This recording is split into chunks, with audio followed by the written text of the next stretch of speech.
Bogdan Guskov is set to go down against Johnny Walker, and you can expect another slugfest, another fantastic fight to watch. Guskov has always been a very entertaining guy to watch. He always finishes people or he gets finished, but only one decision winning his whole career. The guy is pretty much weak when it comes to ground game, which we see in his match against Volkanovs Demir. But he turned the lights out on Zach Paug and Ryan Spann, which tells me that this guy is a top tier striker, just like Johnny Walker. Johnny Walker 6'6", 82.3 inches of reach. Guskov is a bit smaller though.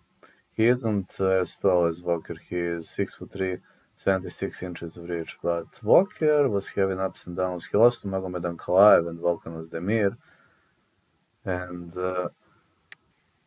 was better than Anthony Smith, Paul Craig, Jon Cutelaba, and many other high-level opponents. Lost to Jamal Hill. He's got more of the experience, and I'm not gonna be shocked if Walker wins. But I think this fight is 50-50, could really go either way. I'm saying fight, I'm not going the distance, that is my official prediction. If I must pick a side, I'd risk with Guskov, man.